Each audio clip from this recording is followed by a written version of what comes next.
smiley.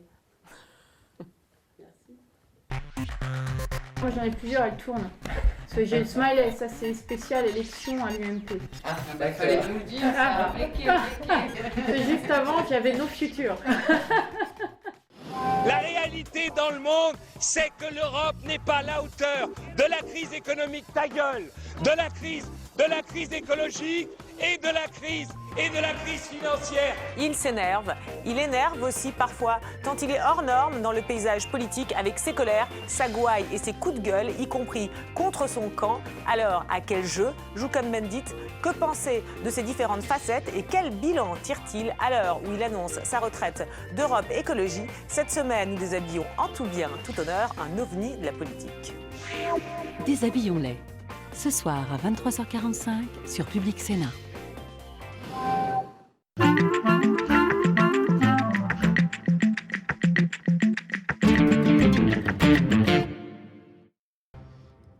Staline, le monstre rouge, c'est tout de suite dans Encore comment l'histoire. Il ne vous aura pas échappé, Serge Moati, que pour gagner les élections, il faut une majorité. C'est dingue, je suis ravi de recevoir. Voilà. Bon. Oui, mais alors les il faudrait, pardon, mais moi, les il faudrait, je connais ça depuis Maastricht. Faites vos critiques au Parti Socialiste, moi je veux bien. Bonjour, bonsoir, rendez-vous sur Politique, Politique avec un S à la fin, s'il vous plaît, Politique. C'est une émission en 2 temps et beaucoup de mouvements citoyennes, à bien vite. Salut et fraternité. Politique, présenté par Serge Moati, c'est ce soir à 19h30. ህይወትህን ጠብቅ ትልቅ ሰው ሁን አለዛ ወደዚህ እንዳትመለስ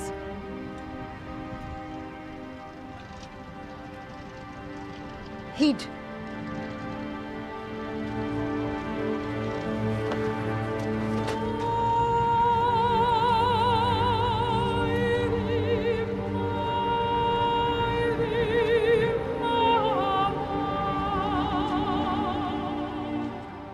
Va, vie et devient, c'est votre rendez-vous cinéma, dimanche à 14h. Vive la France, libre dans l'honneur et dans l'indépendance. A state of war has existed. I have a dream today. Ich bin ein Berliner. It's one small step for man, one giant leap for mankind.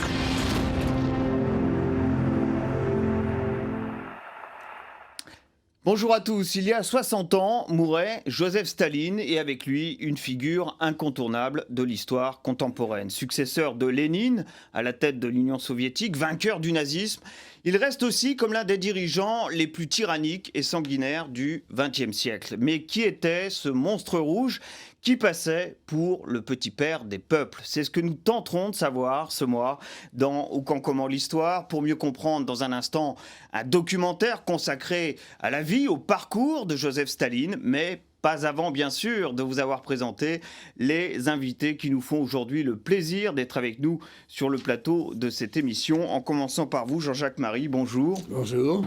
Vous êtes historien spécialiste de l'histoire de l'Union soviétique. On vous doit, entre autres, des biographies de Lénine, Trotsky et ce Staline, 1878-1953, Mensonges et mirages, qui vient d'être édité aux éditions Autrement. Il y a encore des choses à apprendre sur Staline aujourd'hui. On peut encore apprendre de nouvelles choses sur Staline. Oui, parce qu'il existe des kilomètres et des kilomètres d'archives dont certains pans sont publiés d'ailleurs en Russie assez fréquemment.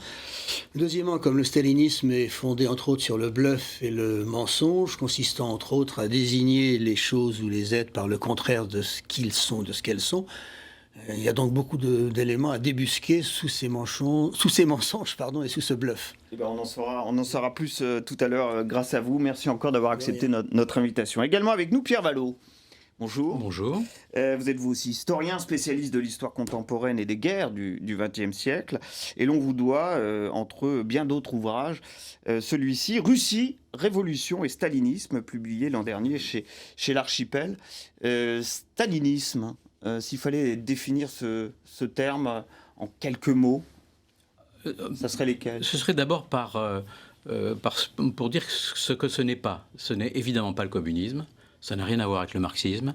C'est ce qu'on appelait à un moment le socialisme réellement existant, mais qui n'était pas socialiste, qui existait effectivement. C'est une dictature qui, comme vient de le dire Jean-Jacques Marie, un mensonge, et c'est une des plus grandes manifestations du totalitarisme au XXe siècle.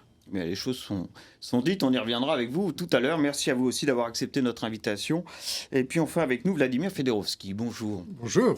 Ancien diplomate, écrivain bien sûr. Vous avez publié en 2009 Le fantôme de Staline. Et puis votre dernier livre est disponible, lui, aux éditions du Rocher, s'intitule Le roman des tsars. C'était un tsar rouge, Staline, on peut dire les choses comme ça? Oh, vous êtes gentil de parler de tsar rouge, parce que c'est vrai que c'est une grande référence au moment fatidique. Quand Hitler était à quelques kilomètres du Kremlin, on lui apporte une nouvelle. Les paras sont à 6 kilomètres du Kremlin. L'NKVD apporte une nouvelle. Il passe la nuit blanche. C'était octobre 1941. Et qu'est-ce qu'il lit? Ivan le Terrible. C'est vrai que c'est le tsar rouge, il y a les références de ce genre-là, mais je voudrais d'emblée vous préciser quand même, on dit mensonge Staline, mensonge c'était le système soviétique. Ils ont été tous les grands criminels.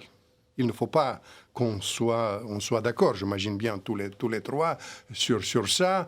Lénine, Trotsky et Staline, c'est les grands criminels, mais c'est le personnage Staline qui domine. Et on va voir pourquoi. On en reparlera ensemble tous les trois. Vous n'êtes peut-être pas d'accord d'ailleurs sur ce sujet. On verra ça après notre documentaire. Oui, car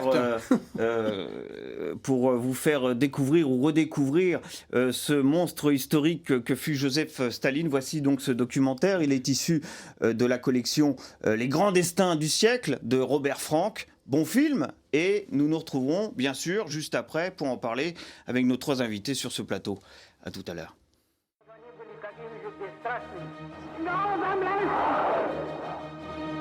Victory at all costs. Fear is vanishing. Jamais ils gagneront Syria.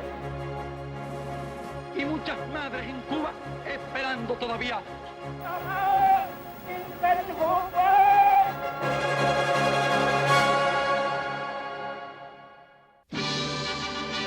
Regardez cet homme. Il est le plus contesté du siècle. Il a su faire rêver, mais aussi massacrer. Février 1945, Yalta, il reçoit Churchill et Roosevelt. C'est Staline. Il est content. Pourquoi ce triomphe discret? Parce qu'il a maintenant les moyens de dominer l'Europe. Le petit Géorgien, fils d'un artisan, est devenu le maître de toutes les Russies. Il discute d'égal à égal avec Roosevelt et Churchill.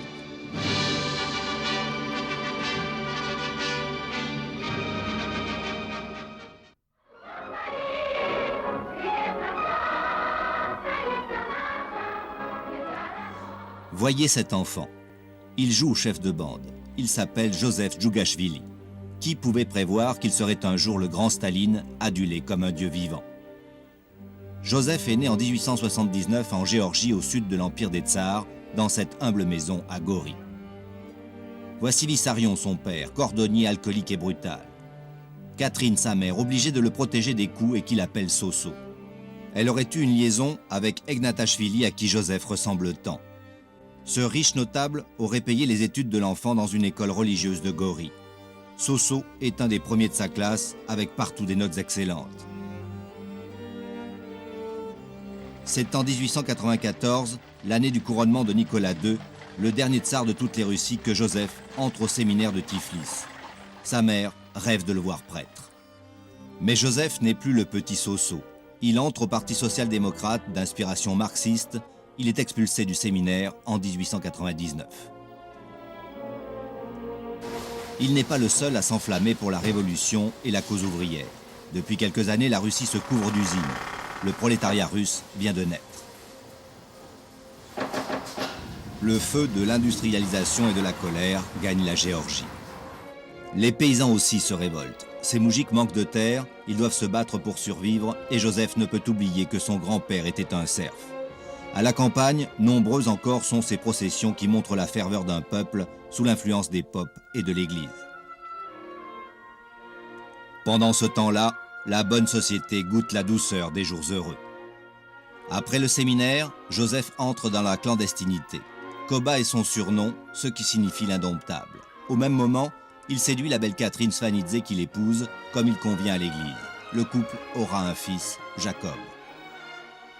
À peine marié, Joseph est arrêté.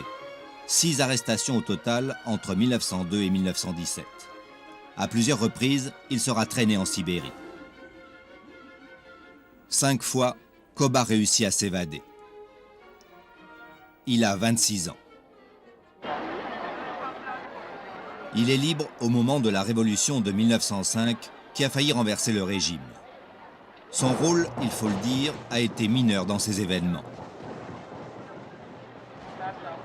Cette même année, à Helsinki, il voit Lénine pour la première fois à la conférence du parti. Londres, 2 ans plus tard, il rencontre le véritable héros de la révolution de 1905, Léon Trotsky, chef du soviet de Saint-Pétersbourg. Koba revient par Berlin et visiblement prend goût à ses voyages européens. En Géorgie, il aurait été complice d'attaques à main armée pour le parti.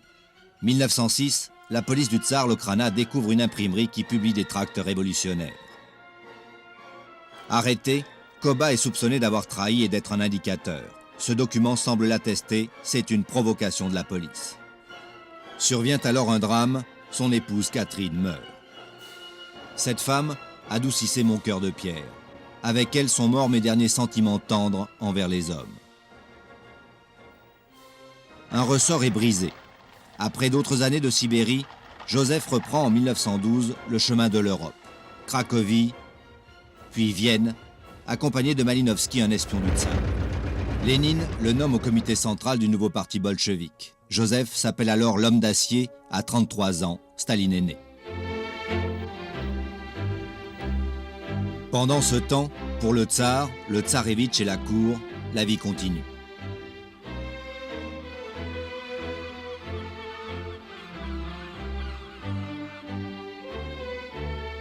Alors que la famille impériale s'initie au tennis, la situation internationale se dégrade. Nicolas II espère que les réflexes patriotiques feront taire les oppositions. La Russie, alliée de la France et de l'Angleterre, affronte les Autrichiens et les Allemands. Saint-Pétersbourg devient Pétrograd. 1914, c'est la guerre. Le pays est mobilisé.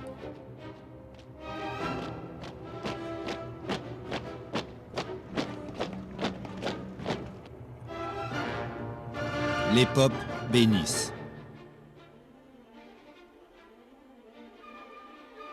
Les premières victoires réchauffent le patriotisme.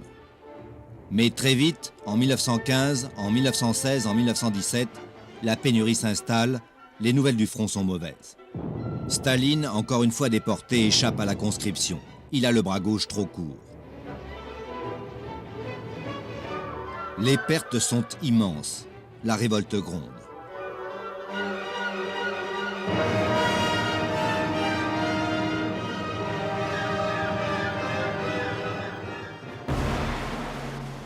Février 1917, c'est la Révolution. Nicolas II abdique. Un gouvernement provisoire constitué de libéraux se forme sous la direction du prince Lvov. Kerensky en fait partie. Il est aussi le vice-président d'un second pouvoir, le Conseil des ouvriers, le Soviet de Pétrograd. Ce nouveau gouvernement veut continuer la guerre. Pendant ce temps, le souffle de la liberté gagne la Sibérie. De nombreux déportés reviennent. Parmi eux, Staline, qui gagne Pétrograd en mars 1917, en même temps que son codétenu Kameniev. Ils sont les 2 premiers leaders bolcheviques arrivés dans la capitale. Ils prônent un point de vue modéré proche des mencheviks, ils acceptent la guerre et affirment cette position dans la Pravda. D'autres exilés reviennent, Zinoviev. Mai 1917, Trotsky, toujours aussi populaire depuis la révolution de 1905, orateur de talent, soulève les foules. Lénine, arrivé de Suisse au mois d'avril, donne le ton et contredit les premières initiatives de Staline et de Kameniev. Il faut refuser la guerre. Staline, complètement dépassé par ses intellectuels fougueux, s'aligne sur Lénine. Ce film de propagande stalinienne des années 30 lui donnera un beau rôle.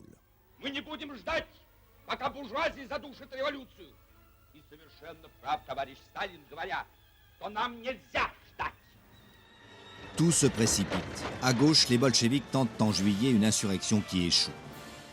À droite, le général Kornilov et les Cosaques marchent sur Petrograd, échec.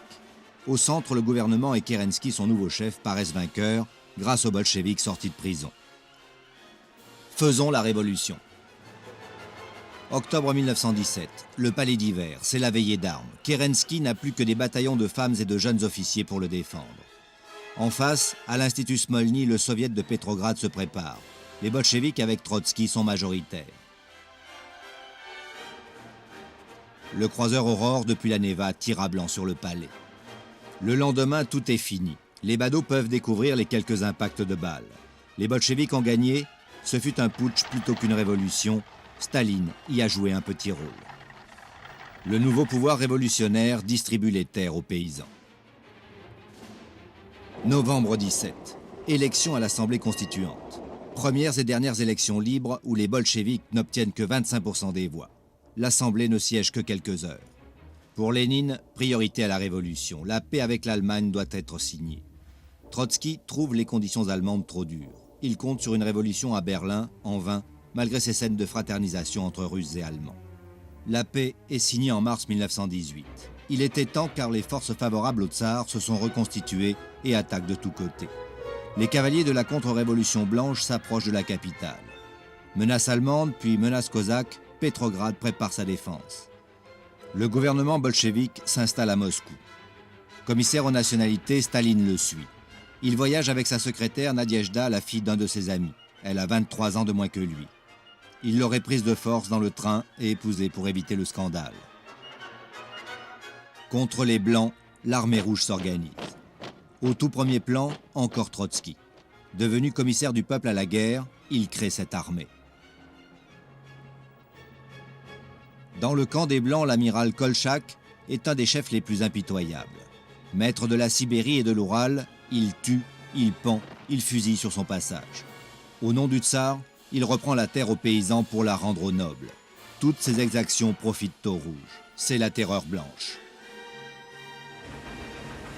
1918, Staline se voit enfin confier une mission importante. Il doit arrêter l'avance des Blancs venus de l'Oural à Tsaritsyn. Ce film de propagande montre comment il passe au-dessus de l'autorité de Trotsky pour demander à Lénine les pleins pouvoirs politiques.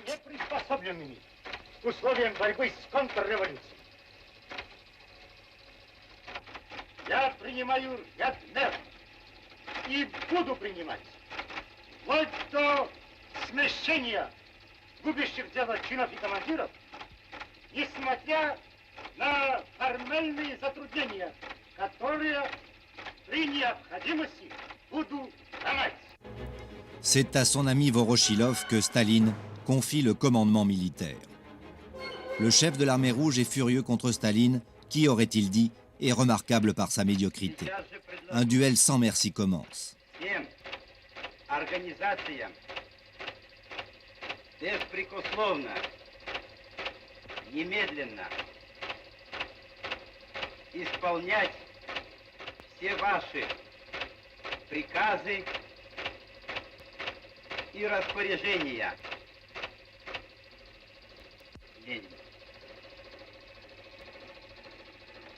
Finalement, d'après ce film de fiction, Lénine semble lui donner raison. Triomphant, celui-ci peut donner son nom à la ville qu'il libère, Stalingrad. « 1918-1920, c'est la guerre civile. Lénine instaure le communisme de guerre. Il nationalise les entreprises. Les rouges réquisitionnent dans les campagnes et les villes pour ravitailler leur armée. La terreur rouge répond à la terreur blanche. La Tchéka, la police politique, arrête en masse les opposants. La Tchéka de Dzerzhinsky manque de bras, enrôle des enfants, des orphelins. Ces jeunes sont les futurs cadres du régime. 1919, la guerre civile rebondit. Depuis la fin du conflit mondial, Français et Anglais aident les Blancs contre les bolcheviks. Devant Kameniev, Trotsky affirme qu'une internationale doit déclencher une révolution mondiale. Lénine aussi s'est mobilisé les esprits contre les Blancs et l'intervention militaire des étrangers.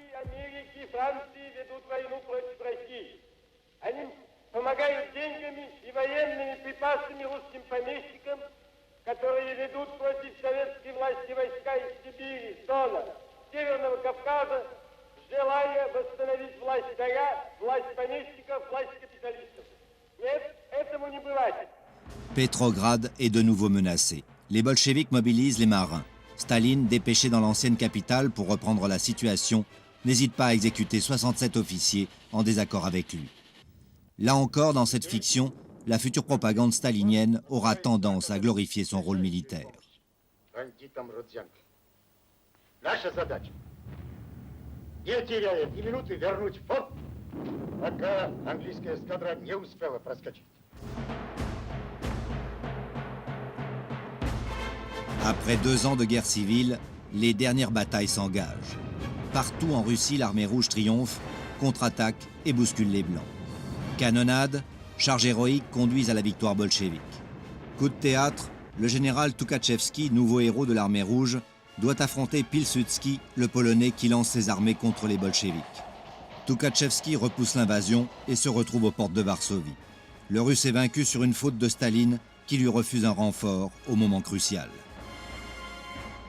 Avec cette défaite, des territoires ont été perdus. Malgré tout, l'armée rouge a sauvé la révolution. Trotsky peut être fier lorsqu'il distribue ses modestes prises de guerre à ses soldats. 1921, les bolcheviks ont gagné, mais à quel prix? Le pays ruiné compte ses 8 millions de morts après une guerre mondiale et une civile. Les paysans, pour échapper aux réquisitions, cachent leurs récoltes.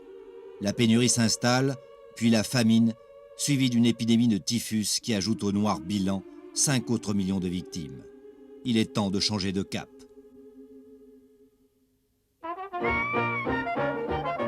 Lénine met fin au communisme de guerre et lance la nouvelle politique économique, la NEP. L'initiative privée est légalisée, les réquisitions à la campagne abandonnées, l'argent sort de ses cachettes, la consommation reprend et la vie aussi. Pour Lénine, ce retour au capitalisme doit être limité et provisoire, le temps de la reconstruction. La société russe respire après 7 ans d'enfer, certains dans les villes et dans les campagnes en profitent plus que d'autres. Les Américains apportent une aide humanitaire. Staline en contrôle l'organisation. Il en profite pour arrêter les mencheviks qui travaillent dans ses comités de soutien. La situation s'améliore. Grâce à ces distributions de nourriture et aux livraisons des paysans, la disette cesse et les enfants ont de quoi manger. C'est un communisme atténué avec l'électricité en plus.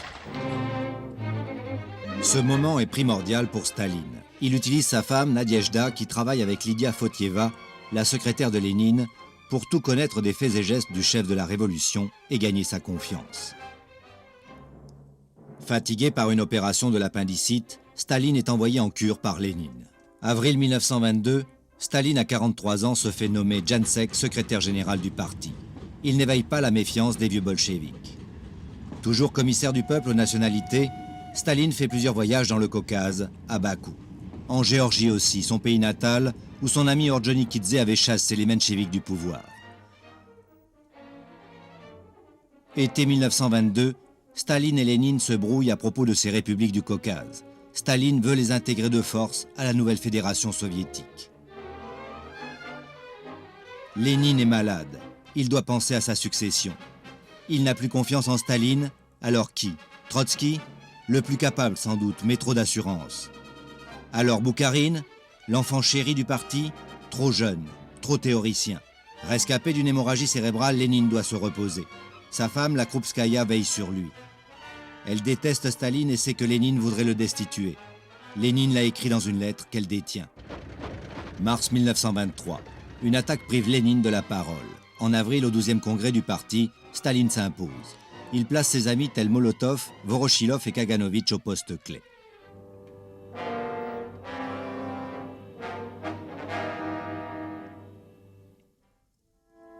Le 21 janvier 1924, Lénine meurt, terrassé par une 3e attaque. Son corps est ramené à Moscou. Parmi ceux qui portent le cercueil, Kameniev et Staline. Les moscovites sont là par centaines de milliers. Ils attendent. Ils veulent tous rendre hommage au père de la Révolution. Il fait moins 30.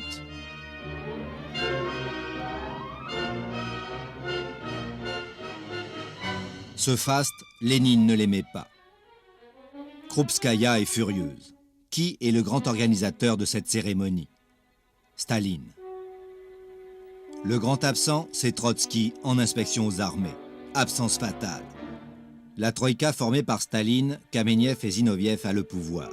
Ces intellectuels talentueux préfèrent s'allier à Staline plutôt qu'au brillant Trotsky. 1924, à l'enterrement de Dzerzhinsky, ils sont tous là. Staline, bien sûr, mais aussi Trotsky, qui a su rallier Kameniev et Zinoviev à deux de ses idées. Exporter la révolution dans le monde, mettre fin à la NEP, construire le socialisme et industrialiser le pays à marche forcée. Boukharine représente l'aile droite du parti. Staline s'appuie sur lui. Prudence, on continue la NEP, on construit le socialisme dans un seul pays, l'Occident est rassuré. Février 28, Staline fait arrêter Trotsky, l'envoie en Asie centrale, à Alma-Ata, avant de l'expulser du RSS l'année suivante. Le tournant crucial avait eu lieu un peu plus tôt, en décembre 1927, lors du 15e congrès du Parti communiste du RSS. Staline avait réussi à faire exclure Trotsky du parti. Son triomphe est complet. Entouré de ses fidèles, sur lesquels il a toute autorité, à 48 ans, il est le maître du Kremlin.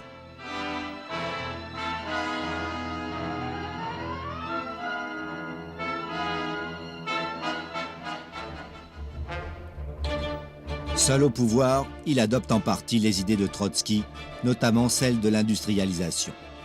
1928, il met le pays au travail, abandonne la NEP, décrète la planification, impose une révolution industrielle, fait construire des barrages, des centrales hydroélectriques, telles Dnieprogress.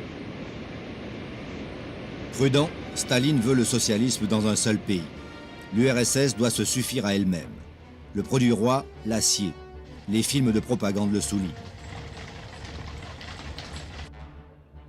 Une ère pionnière commence, ainsi que la collectivisation des terres avec la création des coopératives de production, les kolkhozes. Cette politique est d'abord fondée sur le principe du volontariat. Là encore, la propagande décrit un véritable paradis kolkhozien.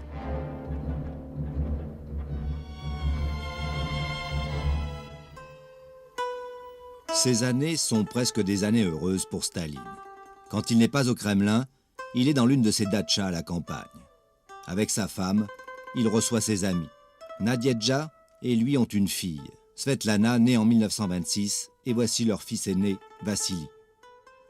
Staline aime montrer la simplicité de ses plaisirs, le jardinage, la promenade et la chasse.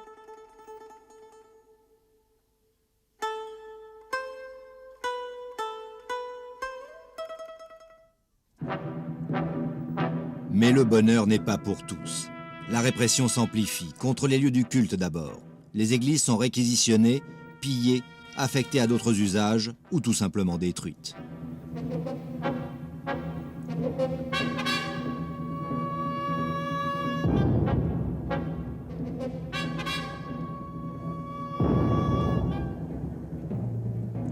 Surtout, Staline prend la décision la plus dramatique de toutes. Faisant fi des mises en garde de Boukharine, il rend la collectivisation des terres obligatoire. Les paysans dès lors cachent le bétail et les récoltes. Ils sont furieux contre ces fonctionnaires qui les inspectent. Ces terres que la Révolution leur a données en 1917, voilà qu'on les leur reprend. Les campagnes se révoltent, les arrestations se multiplient.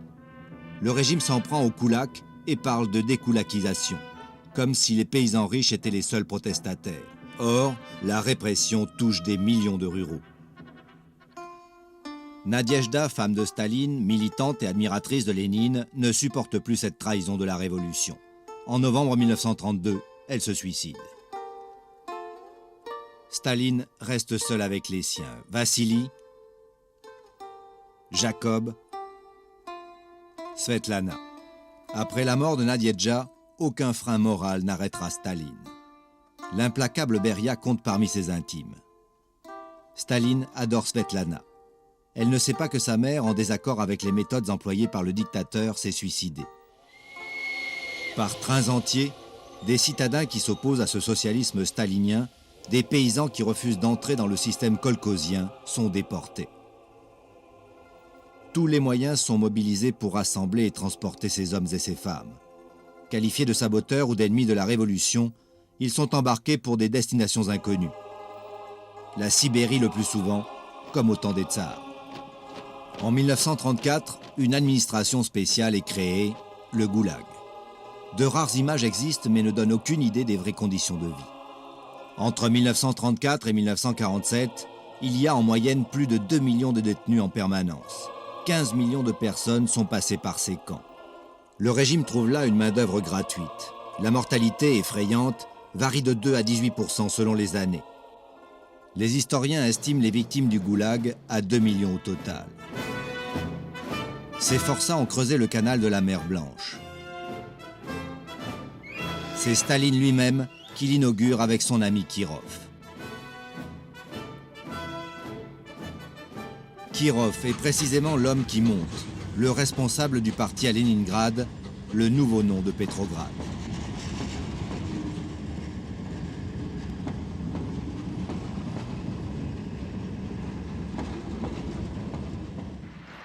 Le voici en janvier 1934, au 17e congrès du Parti communiste. Il est applaudi à tout rompre, plus que Staline lui-même.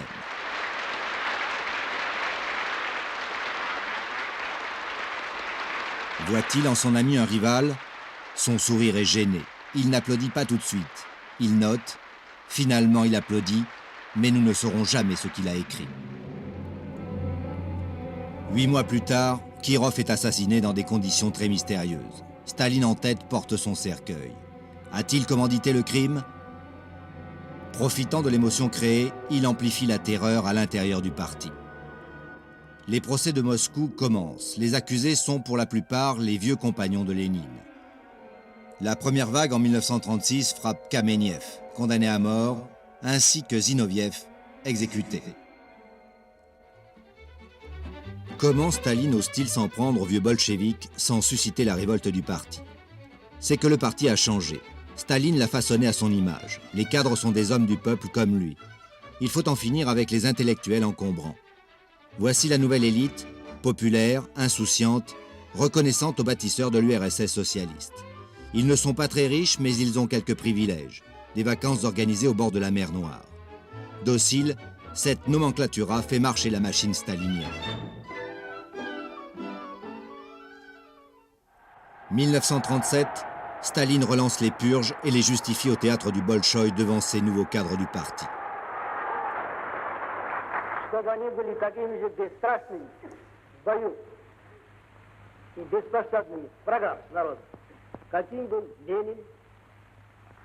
Les défauts qu'il avait, voix incertaine, phrases hachées, manque de brio, accent géorgien, sont maintenant des qualités.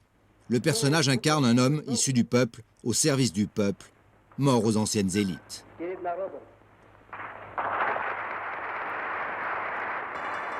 Les victimes se succèdent. Le général Tukhachevski, Boukharine, et jusqu'à la famille de sa première femme. Trotsky, l'exilé, ne sera pas oublié. Il sera assassiné 2 ans plus tard à Mexico, sur ordre de Staline. Revenons à ces procès de Moscou. C'est la danse de la victoire. Pourtant, c'est la terreur. En 1937 et 1938, plus de 600 000 fusillés. Ils sont rayonnants, les serviteurs du tyran. Molotov, Mikoyan, Voroshilov et les autres.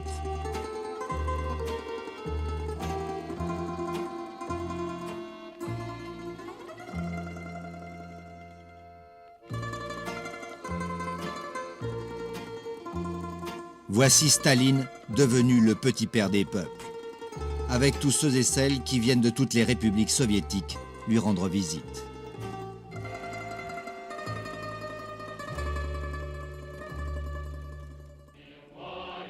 « 1er mai 1937. Une bien belle journée en perspective. On se lève pour le voir, ce petit père du peuple.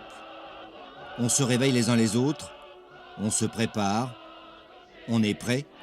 En cette journée particulière, on se retrouve.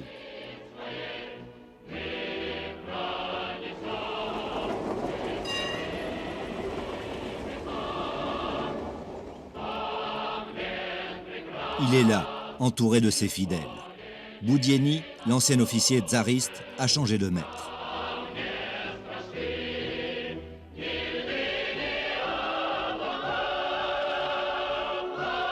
Voici ce défilé grandiose qui marque le culte d'un peuple, le culte d'un homme.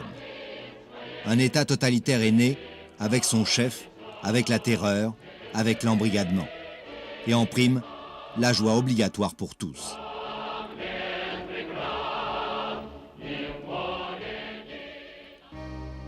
Staline semble oublier ses origines géorgiennes. Il voit rarement sa mère. Cette paysanne austère et très pieuse a su lui communiquer sa force. Lors de sa dernière visite l'année précédente, elle aurait dit à son fils « Dommage que tu ne sois pas devenu prêtre ». Elle meurt en 1936, il n'assiste pas à son enterrement, il envoie Beria.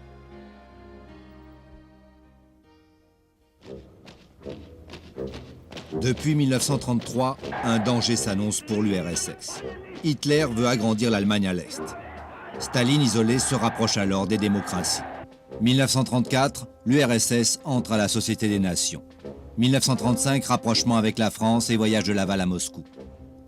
Les démocraties déçoivent Staline. 1936, guerre civile en Espagne. Elles n'interviennent pas aux côtés des républicains, alors que Hitler et Mussolini aident Franco. 1938, méfiance de Staline. À Munich, Hitler, qui vient d'annexer l'Autriche, a le feu vert de la France et de l'Angleterre pour s'approprier les Sudètes. Violent en politique intérieure, Staline est prudent dans sa politique étrangère. Puisque les démocraties ne veulent pas risquer la guerre avec Hitler, pourquoi l'URSS courrait-elle ce risque? Pourquoi ne pas pactiser avec le diable et détourner ses ambitions de conquête vers l'Ouest? Le 23 août 1939, un pacte contre nature est signé. Hitler a les mains libres. La Seconde Guerre mondiale va commencer. Septembre 1939. Les Allemands envahissent la Pologne, les Soviétiques aussi. Staline prend sa revanche. La partie de l'Ukraine conquise par les Polonais en 1920 avec la ville de Lvov leur est reprise. 1939-1940, l'URSS occupe les 3 pays baltes et la Carélie en Finlande. Étrange 1er mai 1940. Des officiers et des soldats de la Wehrmacht déambulent sur la place rouge. Le pacte germano-soviétique tient toujours.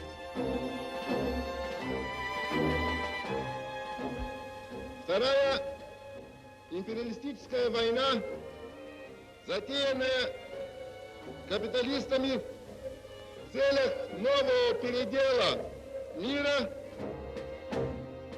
Le défilé se veut une démonstration de la force militaire soviétique. Pendant ce temps, les nazis préparent l'invasion de la France. Un an plus tard, le 22 juin 1941, l'Allemagne attaque l'URSS. La Luftwaffe détruit l'aviation soviétique au sol. L'invasion commence, les troupes russes sont mises en déroute. Staline est déprimé. L'URSS, la révolution et son pouvoir sont ébranlés. Il lui faudra 10 jours de réflexion.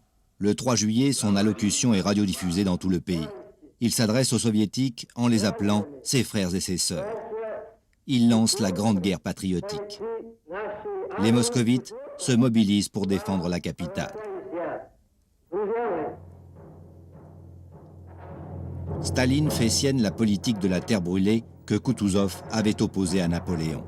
Comme pendant la guerre civile, il menace les soldats qui céderaient du terrain. Des armées entières sont ainsi encerclées et emprisonnées. Novembre 1941, la Wehrmacht s'approche de Moscou. Le maître de l'URSS reste au Kremlin. C'est le 24e anniversaire de la Révolution d'octobre.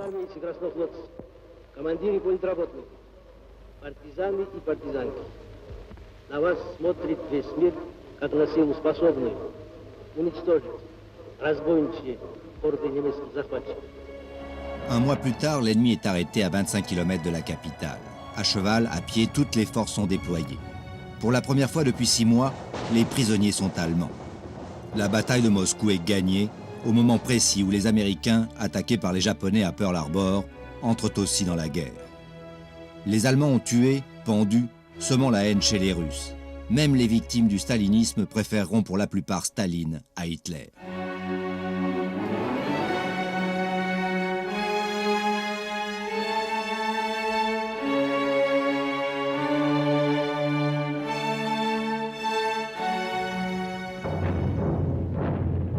Au printemps, les Allemands reprennent leur offensive. Ils préfèrent contourner par le sud, s'emparent du Caucase et pénètrent dans Stalingrad en juin 1942.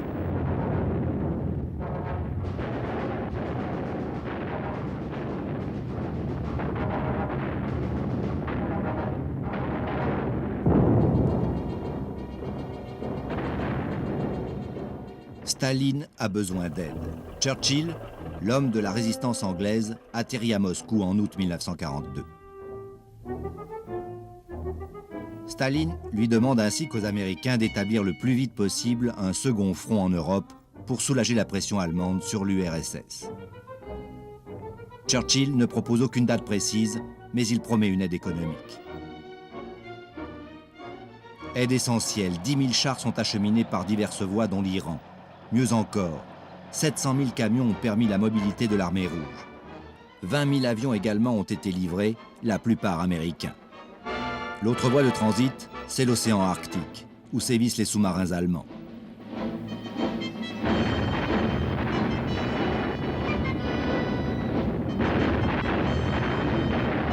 En URSS, l'industrie de guerre s'organise. Elle produit 100 000 chars, dont les célèbres T-34. 120 000 avions sont construits. Fait peu connu, des recherches sont faites pour mettre au point cet avion à réaction. 1000 usines ont été transférées dans l'Oural ou en Sibérie.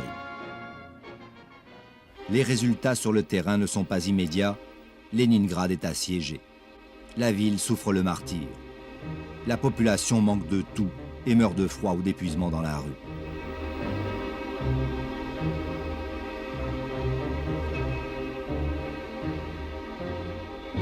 Heureusement, les bonnes nouvelles proviennent du sud. Le 2 février 1943, l'armée de von Paulus, encerclée à Stalingrad, a capitulé. Cette nouvelle retentit dans le monde entier, suscitant un immense espoir chez tous ceux qui combattent Hitler.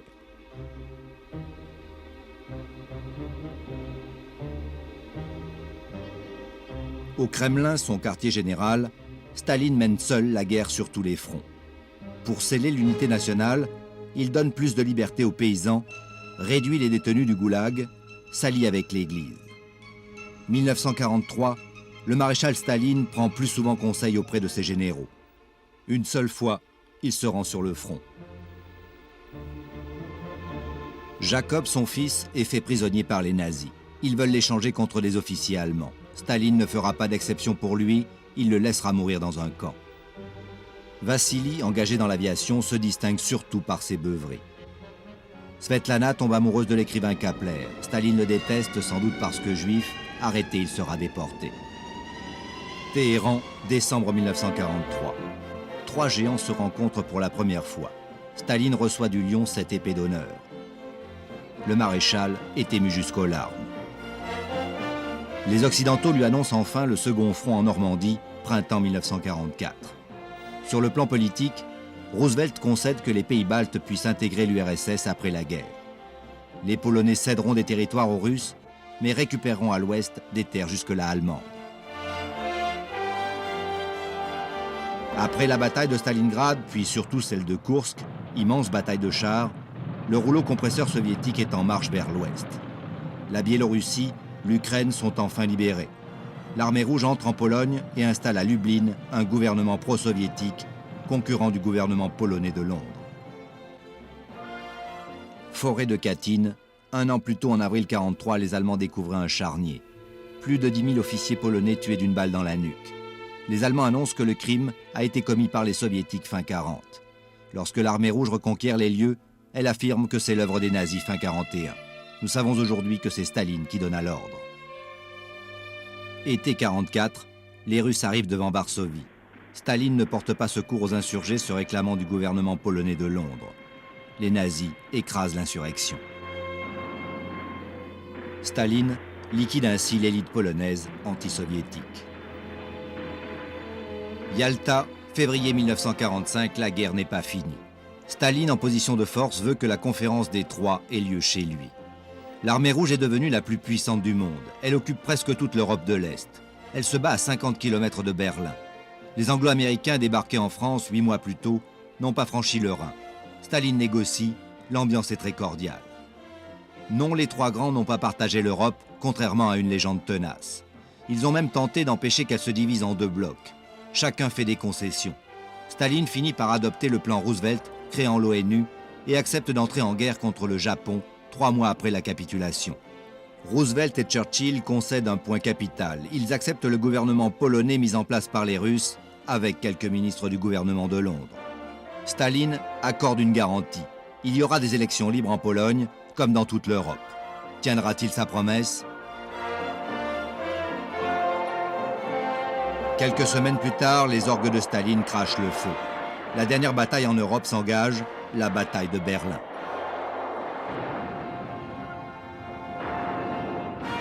Les roquettes soviétiques, les Katyusha, sont destinées au Reichstag, sur lequel le drapeau rouge va bientôt flotter.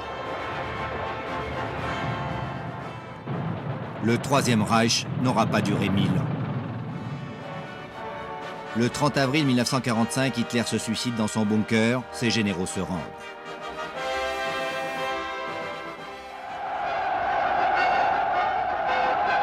Ce film est un pur produit de la propagande stalinienne de l'après-guerre.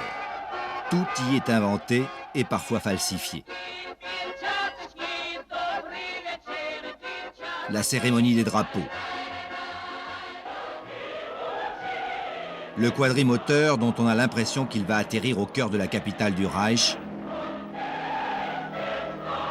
Le délire de la foule et des soldats émus d'accueillir leur héros.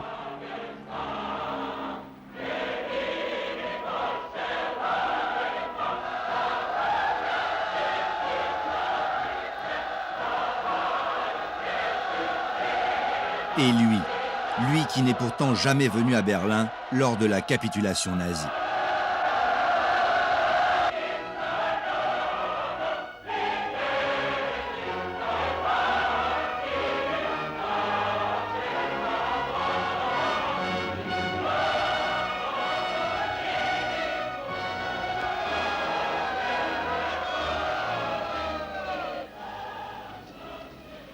Товарищи, сегодня мы празднуем великую победу над германским фашизмом.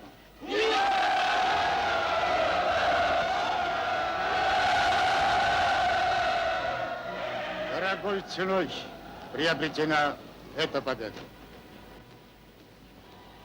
Не забывайте принесенных вами жертв. Potsdam, juillet 45. Les trois grands préparent le monde de l'après-guerre. L'ambiance est moins cordiale qu'à Yalta. Staline n'en a pas respecté l'esprit. En Roumanie et Bulgarie, il a mis en place des gouvernements qui lui sont dociles. Roosevelt est mort depuis le 12 avril. Truman, son successeur, a un atout. La bombe atomique expérimentale vient d'exploser. L'URSS n'est plus la première puissance militaire. Le rapport de force a basculé. Staline a 66 ans. Les Occidentaux sont très fermes. La bonne entente entre les Alliés dépendra du respect par Staline des accords de Yalta sur l'organisation d'élections libres en Europe de l'Est. Truman fait des concessions. Il accepte que la ligne Oder-Neisse serve provisoirement de limite entre la Pologne et l'Allemagne et que l'URSS, ruinée, bénéficie de la moitié des réparations allemandes. Par l'aide américaine et la bombe, Truman reprend l'initiative. Staline et Beria ont le choix. Jouer l'alliance et ne pas soviétiser l'Europe de l'Est, ou choisir la pauvreté et se passer de l'aide alliée. Berlin est à 20 km de Potsdam. Beria, l'ami géorgien, maître de toutes les polices, ne résiste pas au plaisir de visiter les ruines de la chancellerie d'Hitler, le cœur du Troisième Reich. Craignant pour sa sécurité, Staline regagne rapidement Moscou après la conférence. 1945, c'est aussi le retour des prisonniers soviétiques. Nombre d'entre eux considérés comme des traîtres seront déportés en Sibérie. Les populations civiles qui avaient fui les zones de combat reviennent. Pas toutes. Les Tatars de Crimée, les Allemands de la Volga déportés ne reviendront pas chez eux. l'URSS cumule la moitié des destructions de la guerre dans le monde. Sur 172 millions d'habitants, 25 sont sans abri. Et les morts, plus de 20 millions, ou 30 selon les dernières hypothèses. Quelle priorité pour Staline? Respectera-t-il les accords de Yalta afin de bénéficier de l'aide des Alliés? Ou choisira-t-il l'expansion en Europe?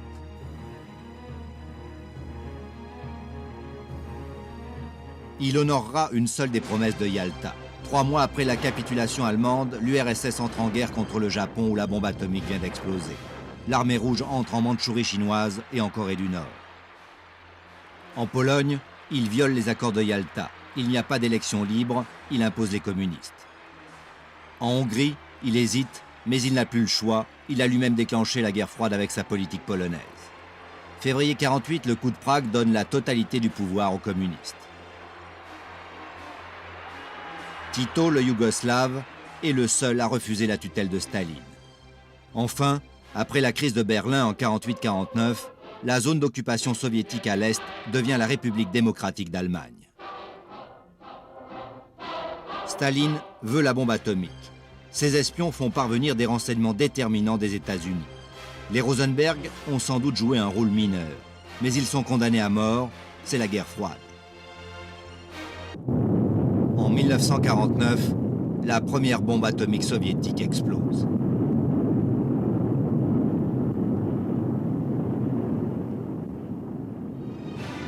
L'URSS devient un empire. L'armée rouge veille sur les frontières, mais aussi sur le bloc communiste qui se replie derrière le rideau de fer.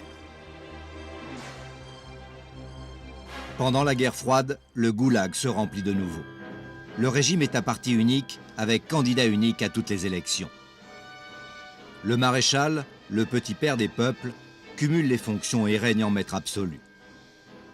Staline est un homme fatigué. En 1945, il a subi une attaque cardiaque. Il se repose pendant 3 mois dans sa datcha sur la mer Noire. Il est seul, sa mégalomanie grandit. La répression vise particulièrement intellectuels et juifs. En 1948, Mykolaiz, le plus grand acteur juif, est assassiné. Les juifs accusés de sionisme sont exclus des professions diplomatiques et judiciaires. Le biologiste Lysenko se dit capable, grâce à la science prolétarienne, de faire pousser des tomates carrées. Staline l'approuve. Il se considère aussi comme le plus grand écrivain du monde.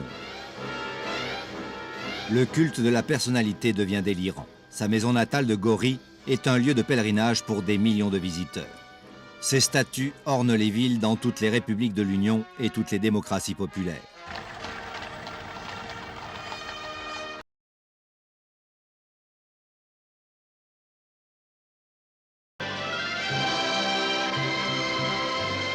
Son image flotte sur les cimes du Caucase. En éliminant ceux qui lui portent ombrage, Staline a fait le vide autour de lui. L'homme vieillit. C'était une vieillesse de chien, écrit Solzhenitsyn. Une vieillesse sans amis, une vieillesse sans affection, une vieillesse sans désir. Il assiste à des défilés où sa personne est glorifiée.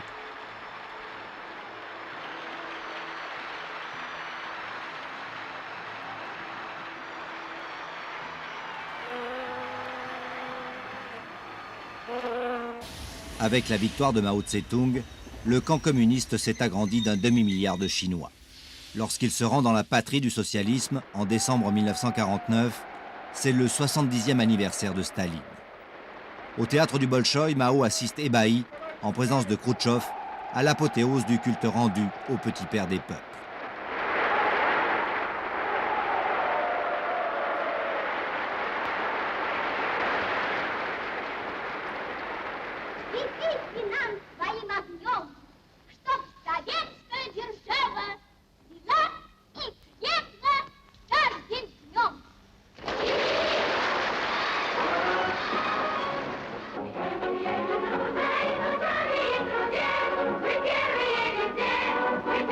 We're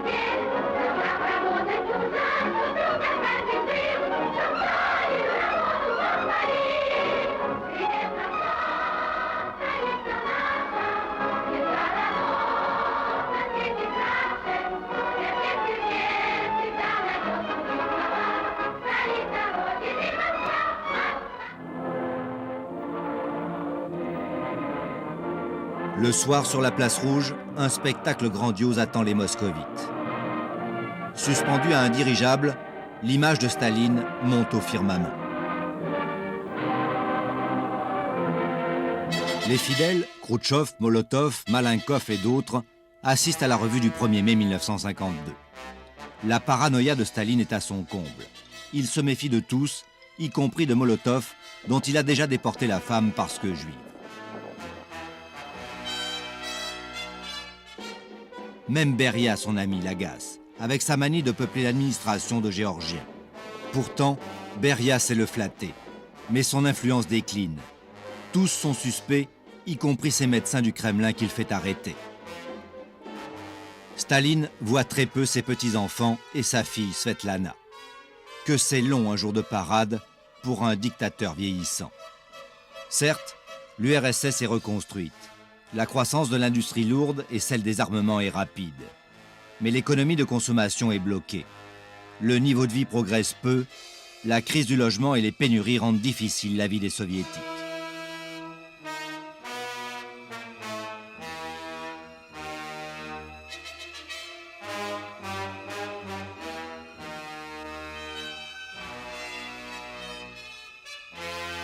Reste l'espoir du progrès et la confiance dans l'avenir.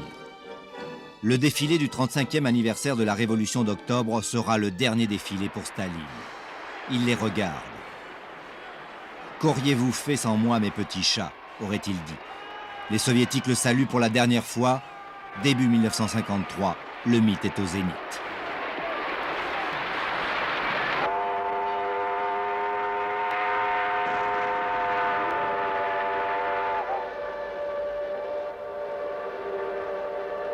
Le pays s'est arrêté. Tout un peuple s'est mis à pleurer. Staline est mort. À l'étranger, l'émotion est immense. Churchill, De Gaulle salue l'homme de la Seconde Guerre mondiale. Lors de son enterrement, la foule essaie de s'approcher et certains meurent étouffés ou piétinés. Andreï Sakharov lui-même, le futur dissident, est ému. « Je suis sous l'influence d'un grand homme, je pense à son humanité. » Le corps de Staline est conduit au mausolée, aux côtés de Lénine. Svetlana regarde son père avec des sentiments mêlés.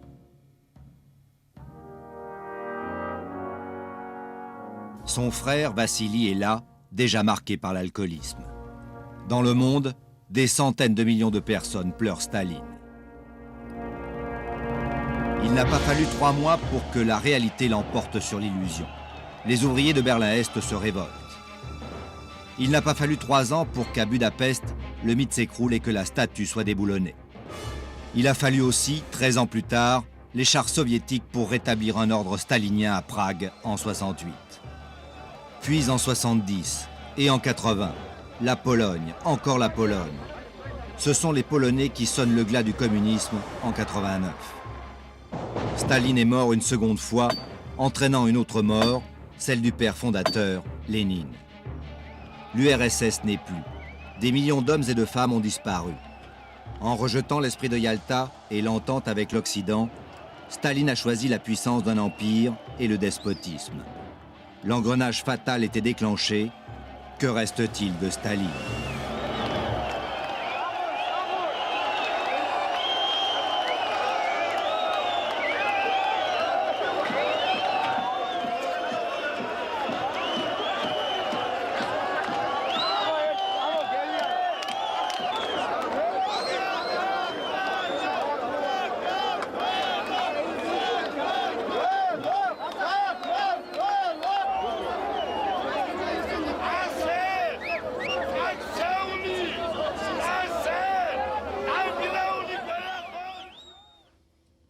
Fin de ce documentaire de Robert Frank consacré à Joseph Staline et tiré de la série Les grands destins du XXe siècle et retour sur le plateau d'Oucan comment l'histoire pour tenter de mieux cerner ce monstre rouge qui, pendant plus de 30 ans, dirigea l'Union soviétique d'une main de fer. Toujours avec nous sur ce plateau, les historiens Jean-Jacques Marie, Pierre Vallot, l'écrivain Vladimir Fedorovski.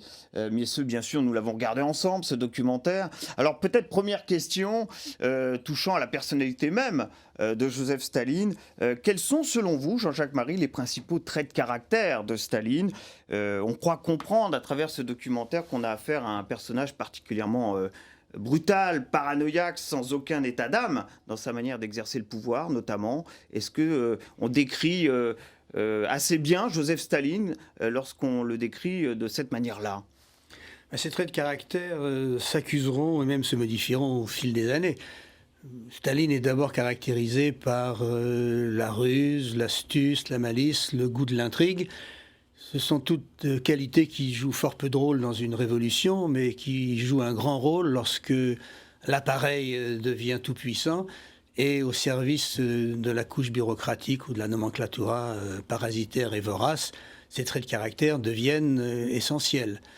Je ne suis pas d'accord avec la paranoïa, car la paranoïa, ça n'est pas celle de Staline, c'est la paranoïa d'un système qui, se réclamant de la révolution, répartit la pénurie au profit d'une couche de plus en plus avide et privilégiée.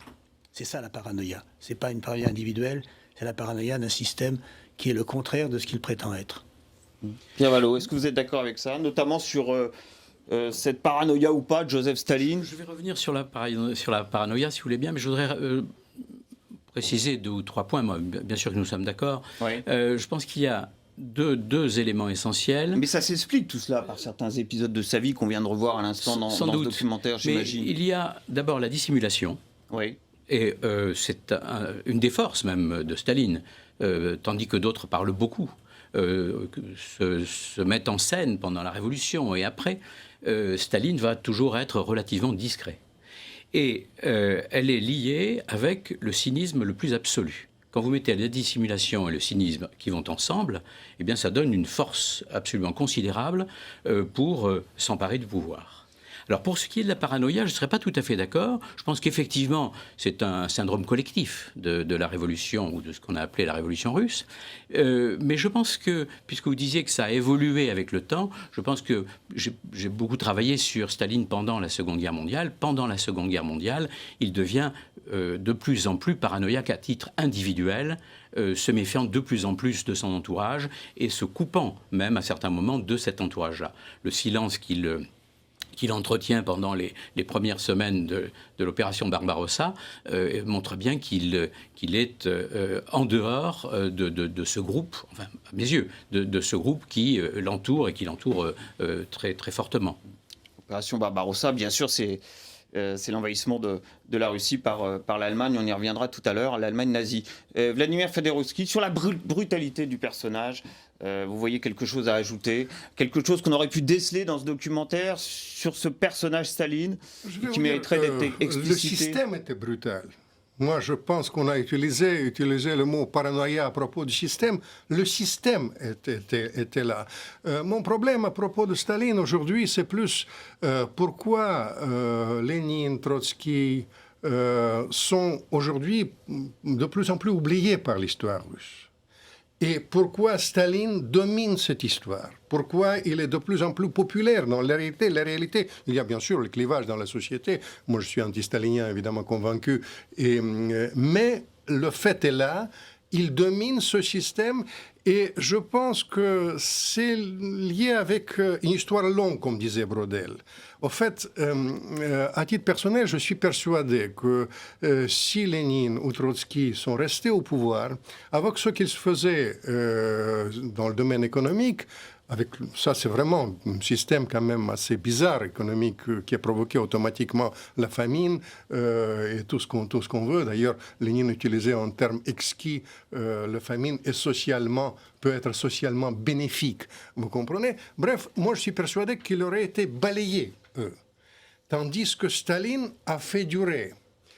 Et je pense que c'est lié vous ne faisiez pas de distinguo entre Lénine, Trotsky, Staline, selon vous. Les distinguos, on ne va pas vulgariser, vous comprenez, les distinguos sont là, mais... Donc c'est le système qui est en cause, selon vous, et pas les personnalités. Le système totalitaire, là, il y a un débat évidemment, a été bel et bien inventé par Lénine, Trotsky, sur le plan de tuer les gens, assassiner les gens. Là, ce sont des grands théoriciens de la terreur politique, et tous les trois ont été d'accord. Mais tous les trois ont été d'accord, pour autant, c'est Staline qui continue à dominer l'histoire. Vous comprenez, on a vu comment ça s'est passé avec la bataille, l'anniversaire de la bataille de Stalingrad.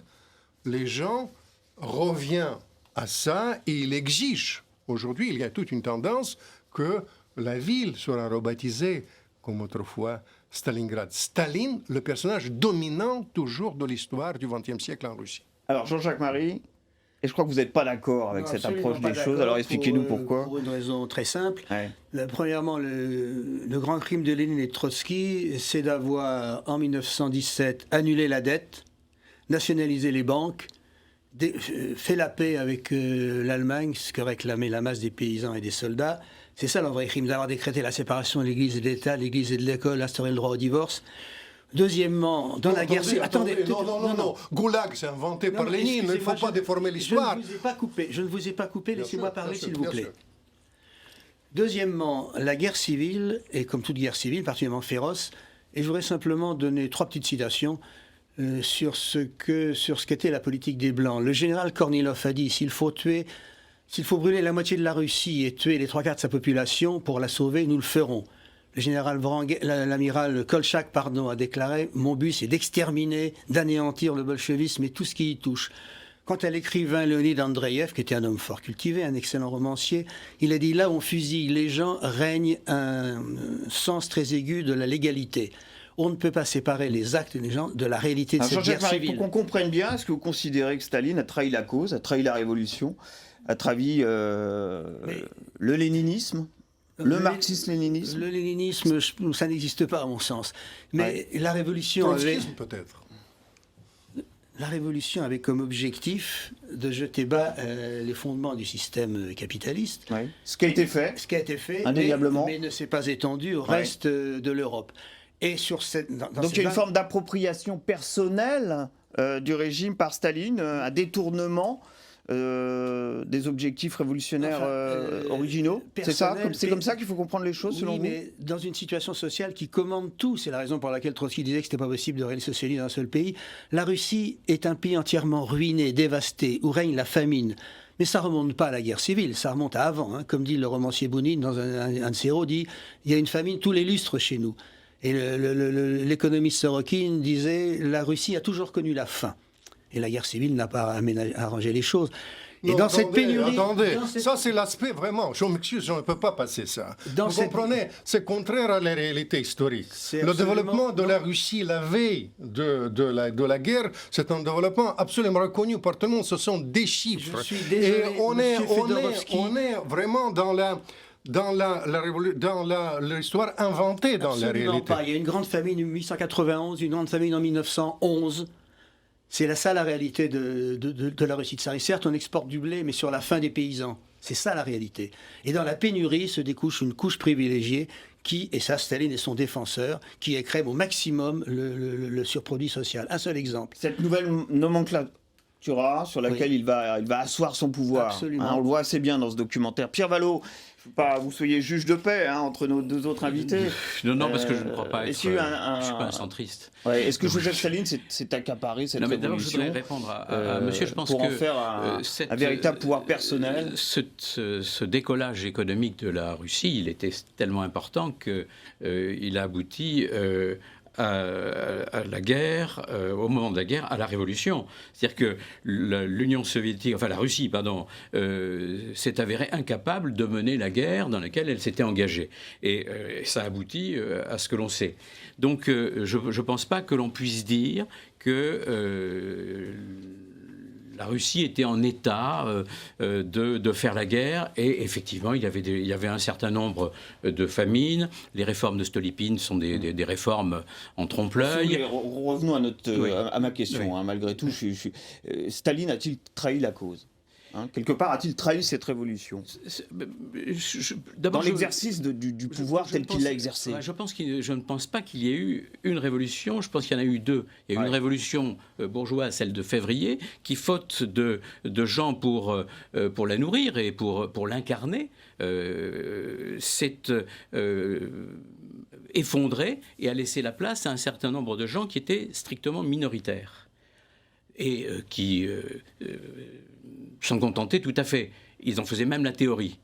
Et à partir de ce moment-là, effectivement, il y a eu un débat qui était biaisé tant que Lénine était là, un débat sur ce que devait être la révolution, soit une révolution mondiale, c'était la position de Trotsky, parce qu'il pensait à juste titre que la révolution ne pouvait pas avoir lieu dans un seul pays, soit le choix que Staline a fait après, qui était le socialisme dans un seul pays. Mais il est clair que dans ces moments-là,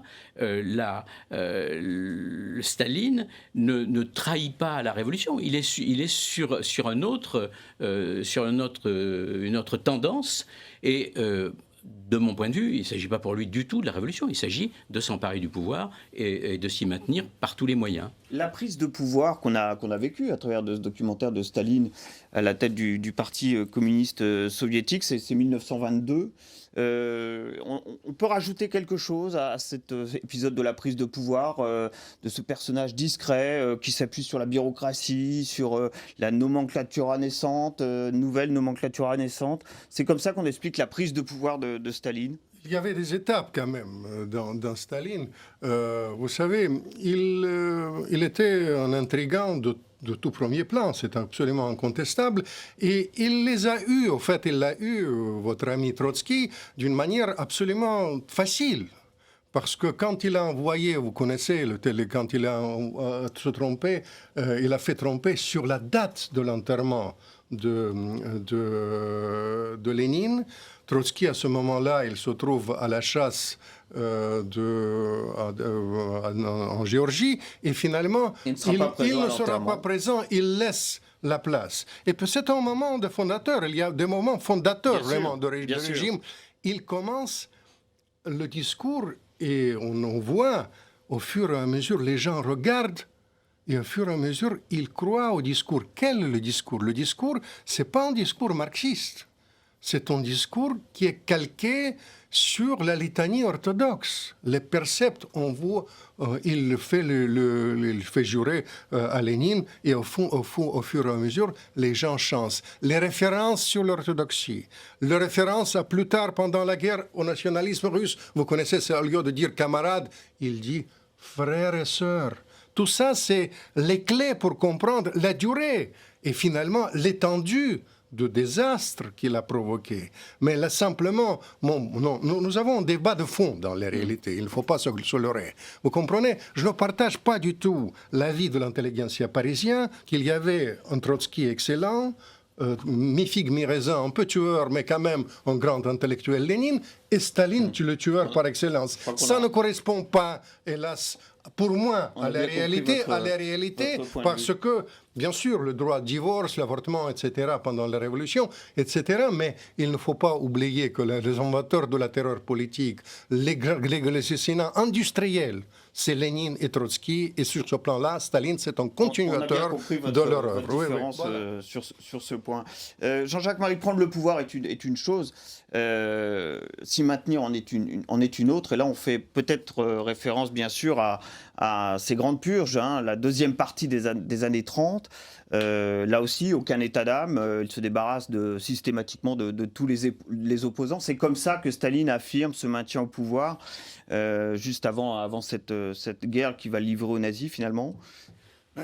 Il liquide non seulement les opposants historiques, il les liquide tous, même Zinoviev et Kamenev qui étaient à l'enterrement de Lénine, ça n'a pas changé leur sort. Et il liquide, y compris la grande majorité des membres de son propre parti. Entre 29 et 36, il y en a plus d'1 million d'exclus, parce que pour lui, tout ce qui est relié à la révolution de 17 est suspect. Et il a d'un certain point de vue raison. Et dans la mesure où, même devenu bureaucrate, même ayant 1 ou 2 ou 3 voitures de fonction, ils ont encore gardé quelque chose de la révolution de 17. Donc il les liquide tous, en même temps qu'il terrorise la population en lançant les opérations de masse de juillet 1937 à novembre 1938, où il liquide 750 000 individus qualifiés d'opposants, d'ex-koulaks, etc. C'est une purge à la fois sociale et politique qui aboutit en 1938 à ce qu'il a comme instrument un nouveau parti qui n'a plus rien à voir avec Octobre 17. Tout le monde le dit d'ailleurs, de Romberg Conquest à Édouard Radzinski. C'est une sorte de vérité admise par tous. Pierre Vallot, on est obligé d'avancer un tout petit peu. Oui, mais là-dessus, je voudrais dire que c'est ce qu'on a appelé le phénomène stalinien. Hein, Oui. C'est-à-dire que dans le pouvoir politique se pose toujours le problème de légitimité. Au nom de quoi est-ce que je détiens le pouvoir politique? Quand il y a eu une révolution, c'est parce que j'ai participé à la révolution. Staline va faire disparaître d'abord tous ceux qui avaient une certaine légitimité révolutionnaire autour de lui. Donc, effectivement, il va faire disparaître aussi bien des gens qui pourraient être opposants d'un point de vue idéologique que des gens qui sont assez proches de lui parce qu'ils risquent de lui porter ombrage. Ça permet de faire monter dans l'appareil du parti des gens qui n'étaient même pas au parti quelques années auparavant, qui n'ont pas connu la révolution, qui ne l'ont pas faite et qui détiennent donc leur légitimité politique du pouvoir de Staline. Et donc, ils ont parfaitement compris quelle était l'ascension à l'intérieur du parti. Et ils savent très bien que la strate suivante... Ils doivent tout à Staline. Ils doivent tout à Staline et ils savent très bien ce qui est arrivé à leurs prédécesseurs. Et donc, toute contestation, ça veut dire qu'il y aura toujours des gens pour monter et qui sont de moins en moins légitimes. Et c'est ça que l'on a appelé le phénomène stalinien. Ça, c'est pour le plan intérieur. Il y a ce fameux pacte germano-soviétique de 1939. Que peut-on dire de la politique extérieure de Staline juste avant le début du grand conflit en Europe? Mais il se place dans le créateur d'un grand empire, vous comprenez. Déjà, il y a ces ingrédients de nationalisme russe dans l'idée de socialisme dans le seul pays. Pour le pacte, aujourd'hui, il y a toujours le débat. Évidemment, il porte une énorme responsabilité sur ça, mais il ne faut pas aussi qu'on vulgarise les choses. Il n'a jamais pensé que le pacte peut durer. Le soir même, j'ai interviewé Molotov qui a signé sur ce pacte. Il dit que ça peut durer une année, peut-être une année et demie. Vous comprenez? En tout cas, c'est ça. Pacte tactique extrêmement cynique, alors. Le pacte, extrêmement cynique, mais le pacte terrible. Non seulement cynique, mais complètement amoral, etc. La réponse dans leurs esprits de Molotov, en tout cas, et de Staline à Munich, la trahison des puissances occidentaux face à Staline n'est pas convié, d'ailleurs. Il n'est pas convié, mais il considère Munich, ce qui était une grande vérité aussi, il ne faut pas se leurrer, quand même qu'il y avait l'aspect anti-soviétique dans le pacte de Munich, il ne faut pas se leurrer. Mais après le créateur de l'Empire universel, ça c'est quand même la prétention, ce côté mégalo de Staline qui provient, c'est pas par hasard qu'il a des références sur Ivan le Terrible. Je pense que ce désir de créer un empire universel, c'est tout à fait sensible à la fin de la guerre. Pierre Vallot, je voudrais réagir. Oui, je voudrais revenir sur les deux points qui viennent d'être évoqués. Sur le pacte germano-soviétique, de mon point de vue, ce n'est pas un pacte contre nature. Entre coquins, on peut toujours passer des pactes. Hein, ça pose strictement aucun problème. Ça entretient l'idée qu'il y aurait eu un antagonisme fondamental entre le système nazi et le système stalinien. Ce sont des gens qui, à un moment donné, trouvent avantage. Alors après, il y a tous les maquillages idéologiques possibles à ce que ce soit les démocraties de type occidental qui trinquent. Mais c'est un élément fondamental, moins dans la construction d'un empire, on pourra y revenir tout à l'heure, parce que c'est ce qui a rendu possible la guerre à l'Ouest et qu'il va très très largement au-delà d'un petit pacte comme ça. Et par ailleurs, il suffit de voir comment Staline et comment les Russes réagissent au moment où le 21 juin, on annonce, le 21 juin, pardon, 1941, on annonce que les Allemands sont en train d'attaquer. Ils ne le croient pas. 41. 22, oui, pas 21. Oui, mais lui, il le sait le 21, dans la nuit du 21 au 22. Et il ne réagit pas, il ne le croit pas, il fait arrêter son ambassadeur à Berlin, etc. C'est absolument invraisemblable parce que, justement, il est persuadé que ça va durer plus longtemps. Donc je pense, peut-être que M. Molotov vous a dit ces choses-là, mais je crois que lui-même ne devait pas y croire beaucoup à ce moment-là. Il nous reste 8 minutes environ. Staline, leader militaire, ça c'est cette période, donc 41, l'opération Barbarossa, les Allemands envahissent la Russie. Il y aurait une panique chez Staline, en tout cas c'est ce que laisse entendre ce documentaire pendant une petite semaine.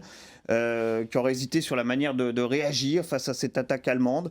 Il ne prononcera un discours qu'une semaine après le début de l'attaque allemande. Il y a réellement une panique au départ de la part de Staline, une difficulté à négocier ce début de confrontation avec les Allemands sur son propre sol. En tout cas, il ne prend aucune mesure de réaction à l'attaque allemande. Et il a cette démarche absolument extraordinaire d'envoyer Molotov voir l'ambassadeur d'Allemagne à Moscou pour lui demander ce qui se passe. Il attend que l'autre, Schulenburg, confirme qu'il y a bien la guerre. Ouais. Avant de donner ordre de réagir, ce qui fait comme dit Pierre Vallot, avec le recul, ça paraît quand même assez incroyable tout ça. Oui, parce qu'il la préparation. Comme dit Khrouchtchev, il était paralysé devant Hitler comme un boa, comme un lapin devant un boa, pardon. Et lorsqu'il commence à réagir, il y a déjà près de 1000 avions soviétiques qui ont été détruits au sol par la Luftwaffe. Oui. Et les mesures qu'il prend pendant les premières, ou qu'il ne prend pas pendant les premières semaines de la guerre, aboutissent à ce que les nazis font plus d'1 million de prisonniers en l'espace de quelques semaines, et que pour Staline, ces prisonniers seront tous considérés comme des traîtres. Alors, ils ne seront pas tous envoyés au goulag, contrairement à ce qu'on dit très souvent, mais en fait, ils seront traités comme des traîtres, alors que c'est lui le responsable de ce qui est arrivé. La guerre patriotique, c'est comme ça qu'il l'appelle. Là, on a un très fort retour au nationalisme, bien entendu, pour mener cette guerre. Staline, leader militaire, stratège militaire ou pas du tout? Il est très peu présent finalement dans ce conflit. Il ne vient qu'une seule fois sur le front, je crois. C'est en tout cas ce que dit ce documentaire. Ce que lui reprochent les officiers de l'état-major, y compris les plus mauvais, et ceux qui ont été relâchés du goulag, qui n'ont pas été assassinés comme l'a été Tukhachevski, c'est qu'il intervient absolument sur tout. Comme il intervenait d'ailleurs avant, y compris sur le choix des armes, chose à laquelle il ne connaissait strictement rien. Donc il intervient sur tout, et en général, ça ne correspond strictement à rien sur le terrain. Mais d'ailleurs, d'une certaine manière, c'est aussi bien. Grossman le raconte, Aksionov dans ses romans, la saga moscovite le raconte aussi, parce que du coup les officiers sur le terrain prennent un certain nombre de responsabilités et vont limiter les dégâts. Mais le maréchalissime Staline, c'est quand même une grande rigolade. D'ailleurs, il fera payer à Zhukov le fait d'avoir été en réalité une des grandes figures de la guerre patriotique.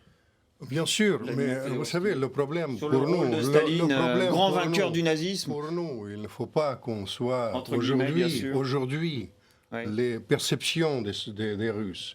Et les perceptions des Russes est telle que le symbole de la guerre, le symbole de la lutte contre les nazis, reste Staline. Et encore une fois, il ne faut pas qu'on tombe dans la désinformation. Vous savez, on vient de fêter l'anniversaire de la bataille de Stalingrad. Il suffit de regarder comment ça s'est passé. Ça s'est passé sous l'égide de Staline. Le Staline, sur ce plan-là, est en quelque sorte, reste un personnage incontournable de la guerre. C'est tout à fait vrai. Évidemment, on peut raconter beaucoup de choses sur la médiocrité de Staline, mais en même temps, le symbole est bien là, d'une part, et puis, puisqu'on n'a pas le temps, après la guerre, il ne faut pas oublier, encore une fois, ce qui s'est passé après. Les erreurs sont abominables de Staline. Il a fait souffrir à ce peuple les choses abominables. Je vais citer encore une fois le chiffre de mon ami Alexandre Yakovlev, qui ne correspond pas aux chiffres qu'on a évoqués aussi. Ce n'est pas des milliers de gens qui ont été tués, c'était des millions de gens qui ont été tués. Et la responsabilité, 25 millions, disait l'ancien numéro 2 de Gorbatchev, Yakovlev quand même un scientifique, 25 millions, Lénine, Trotsky et Staline ensemble. Mais en même temps, malgré ces 25 millions, ce qui est effrayant aujourd'hui, vous comprenez? Staline reste et de plus en plus un personnage incontournable de l'histoire tandis que les deux premiers sont balayés. Vous comprenez? C'est ça qui est étonnant. Oui, alors vous nous dites Staline, personnage incontournable de l'histoire, mais enfin il y a tout de même eu le rapport Khrouchtchev, ça c'est 56, la déstalinisation sous Gorbatchev, ça devient Staline, personnage d'année de l'histoire. Pour moi, Staline est le premier fossoyeur de l'Union soviétique, à la mesure où il a créé toutes les conditions pour que l'Union soviétique ensuite se disloque et s'effondre. Incontournable, il l'est dans la mesure où il a créé ces conditions, et en particulier enseignant l'URSA blanc, en faisant non pas 25 millions de morts, comme le dit Yakovlev, la propagande nazie s'arrêtait à 18 millions. On a fait 7 millions de mieux. Pas de parallèle avec celui qui était un grand combattant de la liberté. Ça vous offensez vraiment la mémoire de ce personnage. Les chiffres sont les chiffres, c'est tout. Je cite bien sûr, bien sûr, mais vous essayez le diminuer. On parle tout de même de millions de morts. Hein. D'accord, d'accord, mais ces millions de morts, bien sûr, ils sont la responsabilité de Staline et de son régime. Encore que, par exemple, la famine de 1946, c'est à la fois le produit de la politique de Staline et des destructions effroyables de la guerre. On ne peut pas... dans les 25 millions, on met tous les morts des familles. Je suis ukrainien. C'est encore une fois quelque chose de terrible pour moi. La famine était provoquée non seulement par Staline, évidemment par Staline, mais il ne faut pas disculper les autres. Et vous parlez bien sûr de la famine de la deuxième partie des années 30. Oui. Pierre Vallot, sur la déstalinisation, le rapport Khrouchtchev, ça finalement était assez vite après la mort de Staline. La Pravda n'en parlait quasiment plus dans les semaines suivant sa mort de Staline. Comment on explique ce phénomène finalement ? Parce que c'était une nécessité. Après un tel culte de la personnalité. Parce que c'était une nécessité. Ouais. Khrouchtchev essaie de sauver le régime, dont il est un des représentants les plus éminents. C'est un assassin de haute volée. Hein. On parlait de l'Ukraine tout à l'heure. Il a été très fort. Il redemandait régulièrement des petites rallonges aux gens qu'on devait exécuter. Donc on entre dans une ère qui est certes nouvelle, mais qui est dans la continuité de ce qui s'est passé par la suite. Alors, à un certain moment donné, on voit une sorte de libéralisation, tout au moins extérieure, de la situation, mais très rapidement, la tendance du système va rester la même, quasiment jusqu'à la fin. Je vais vous dire, vous comprenez, la déstalinisation de Khrouchtchev, c'est une fausse déstalinisation. Et c'est exactement ce qui s'est passé dans notre émission. Il a essayé de suggérer que le système était bon, Lénine était bon, que l'Union soviétique, c'est un système plein de potentiel, et simplement Staline, et encore une autre désinformation, et son bras droit de Beria, qui ont détourné le système et qui ont provoqué les grands crimes. Ça ne correspond pas à la réalité historique. La réalité historique, c'est la continuité de cela, et dans la création de ce système totalitaire. Et vous avez eu raison de comparer les deux systèmes totalitaires nazis et le système totalitaire qui existait en Union soviétique. Je dois vous dire, il y avait les ingrédients d'assassinat vraiment systématique, et ça a donné ces chiffres ahurissants, pas des milliers, mais des millions de morts. 30 secondes, y a-t-il encore quelqu'un pour défendre Joseph Staline aujourd'hui ? Est-ce qu'il revient en grâce auprès de certaines franges politiques du côté de la Russie d'aujourd'hui ? Très rapidement. Il y a des nostalgiques qui représentent pas grand-chose, dont le Parti communiste de la Fédération de Russie qui défile avec le portrait de Staline et de Jésus-Christ en même temps. C'est une partie de l'ancienne nomenclatura qui n'a pas pu bénéficier du pillage de l'Union soviétique et qui voit dans Staline une sorte d'image miraculeuse, mais ça ne va pas très très loin. Bon, je suis désolé, ça sera le mot de la fin. Comme d'habitude dans cette émission, quelques livres DVD pour vous permettre de poursuivre la réflexion. Jean-Jacques Marie, on rappelle que vous venez de publier aux éditions Autrement Staline 1878-1953, Mensonges et Mirages. Pierre Vallot, on vous doit quant à vous Russie, Révolution et Stalinisme. C'est à se procurer aux éditions Archipel, à lire également votre livre, Vladimir Fedorovski, Le fantôme de Staline, un ouvrage disponible au livre de poche. Pour se détendre aussi, il le faut, tout en parlant d'histoire et en restant dans notre sujet, une bande dessinée en 2 tomes baptisée La mort de Staline, coécrite par Fabien Nury et Thierry Robin, est disponible chez Dargaud. Enfin, à voir un film, un documentaire disponible en DVD, tout simplement intitulé Staline, co-réalisé par Mathieu Schwartz et Serge de Sampigny et édité par M6 Vidéo. Cette fois, c'est bel et bien la fin de cette émission. Merci, vraiment un grand merci à tous les trois d'y avoir participé. Merci aussi à Isabella Pisani et Dany Laforge qui, comme chaque mois, m'ont aidé à la préparer. Prochain rendez-vous avec Ou quand comment l'histoire, le mois prochain, pour parler cette fois de l'assassinat de Martin Luther King, défenseur emblématique, s'il en est, de la cause des Noirs aux États-Unis au cœur des années 60. À très bientôt. Vive la France, libre dans l'honneur et dans l'indépendance. A state of war has existed. I have a dream today. machine angelia. That's one small step for man, one giant leap for mankind.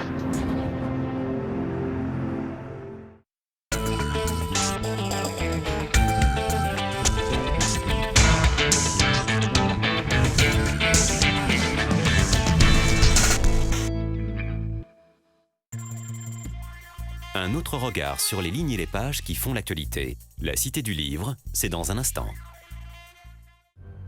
Ninde Nouvelle est arrivée. Elle a de nombreux atouts, mais aussi de gros handicaps, comme la montée des inégalités. C'est ce que nous allons voir ce mois-ci dans Parlez-moi d'ailleurs. Parlez-moi d'ailleurs, présenté par Franz-Olivier Gisbert. C'est dimanche à 21h. Le scrutin est ouvert. Le problème, il est global chez PSA et il va falloir trouver une solution. Le scrutin est clos. Ce qui est vrai, c'est que les pays qui ont été les plus laxistes sont en train de faire marche arrière. Quels sont les sujets qui sont à l'ordre du jour du Conseil européen de demain?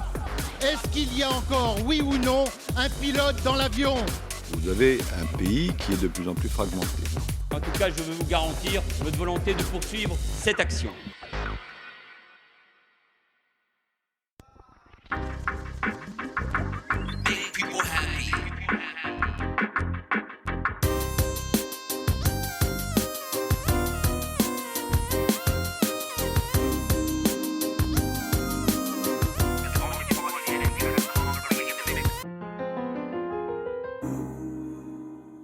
Salut à tous et merci d'être fidèles à la Cité du Livre. Tout de suite, voici le sommaire de ce nouveau numéro. Notre essai de la semaine s'intéresse à ces nouveaux compagnons de notre quotidien. Facebook, Twitter, iPhone, tablettes numériques, ils ont bouleversé notre identité, nos modes de vie.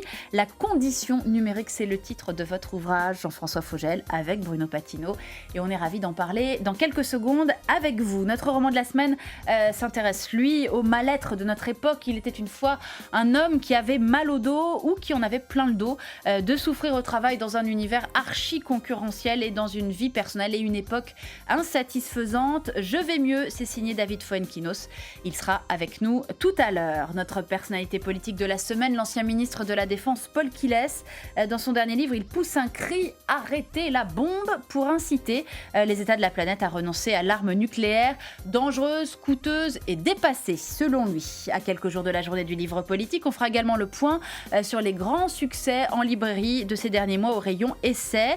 Bilan, beaucoup de livres pour enterrer le sarkozysme et quelques grands essais pour mieux comprendre le monde de 2013. Et puis on s'intéressera également au phénomène Stéphane Hessel en librairie. Depuis 2010 et la sortie de son célèbre Indignez-vous jusqu'à sa mort. Et encore aujourd'hui, le succès ne s'est pas démenti. Notre portrait de libraire nous conduira à Lyon découvrir une merveilleuse librairie de voyage. Enfin, dans son panier, Aurélie Marciro a pour nous aujourd'hui les dernières BD savantes qu'il ne faut absolument pas manquer. Mais on va donc comme toujours commencer par notre essai de la semaine, je le disais, la condition numérique. On est ravis de vous accueillir, Jean-François Fogel. Je redis que vous avez coécrit ce livre avec Bruno Patino. Vous êtes bien sûr un grand spécialiste du numérique, vous êtes professeur à Sciences Po, notamment consultant. C'est à vous qu'on doit un certain nombre de sites d'infos de grands médias, Le Monde bien sûr, mais aussi Sud-Ouest, et actuellement vous êtes aussi consultant pour France Télévisions.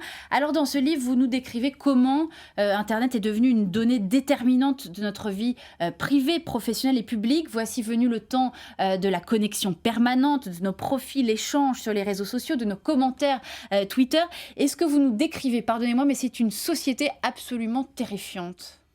Si vous avez peur, personne ne vous oblige à vous connecter. Ce qu'on voit, c'est que de fait, dans la société française, pas des millions, mais des dizaines de millions de gens sont connectés en permanence. On les voit dans les transports en commun, on les voit dans les restaurants, on les voit chez eux également, qui ont le visage penché vers un écran et qui sont connectés à un réseau mondial. Quel jugement de valeur, vous qui êtes un spécialiste de ces sujets, vous portez sur cette évolution-là de la société? Cette société justement tête baissée sur un certain nombre de tablettes? Il n'y a pas de jugement de valeur. Internet n'est pas quelque chose qui est bon ou qui est mauvais. Ce qui est important, c'est de voir qu'il y a des usages qui changent. Ouais. Finalement, là, on est à la télévision. Rappelez-vous, dans les années 50, et puis les années 60, peu à peu en Europe, on a eu une mutation très violente des comportements. Vous retrouverez sans difficulté des études de sociologie qui vous disaient... Qui s'inquiétaient de l'irruption. Oui, mais qui vous disaient dans tel village italien, personne ne regarde la télé, et puis 2 ans après, les gens passent 4 heures par jour devant un poste. C'est une mutation de la vie quotidienne. C'est des mouvements très rapides. D'ailleurs, page 15, vous dites, il s'agit d'un mouvement d'une ampleur historique, semblable à la migration de masse d'une population vers un nouveau continent. Rien Absolument. que ça. Oui, et on a effectivement des gens qui passent d'une connexion de 0 minute à une connexion qui peut être de 6 heures, 7 heures, 8 heures, avec une activité réelle de plusieurs heures chaque jour. Alors vous refusez, on l'a bien compris, le jugement de valeur ou le jugement manichéen sur ces évolutions, mais pourtant vous lancez quand même évidemment un certain nombre de débats, et notamment cette nouvelle existence qui se déroule sur la toile. Est-ce qu'elle traduit un plus en termes de liens, d'échanges, de relations, ou au contraire un individualisme aggravé? Alors vous citez plein de spécialistes, et c'est ça qui rend aussi le livre passionnant. Vous citez par exemple un professeur du MIT, Sherry Turkle, pour qui, je cite, « Ces nouveaux espaces sociaux nous font sacrifier nos conversations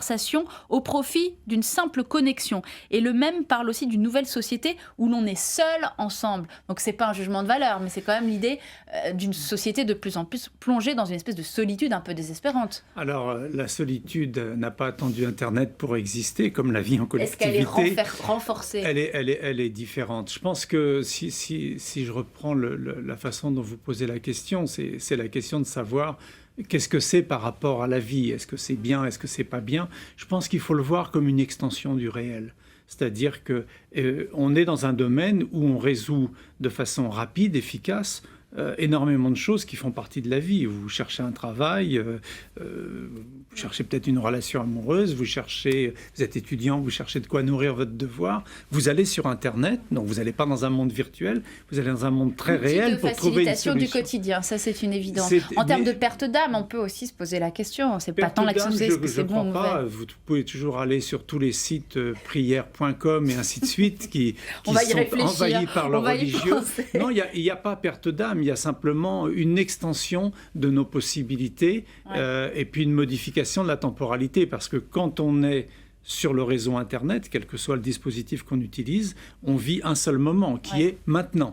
Alors, vous savez très très bien le décrire, ce nouvel individu qui vit sur toutes les interfaces. Visage penché sur un écran, je vous cite, écouteurs aux oreilles, mains dont les doigts se partagent la tenue d'un support et le contact avec les touches. Il s'agit de bloguer, skyper, tweeter, poster, naviguer, envoyer et relever des SMS et des mails. Googliser, par-dessus tout, ne pas perdre la connexion. Je suis connecté, donc je suis. Là, vous nous décrivez comme un monde de fous hystérisés.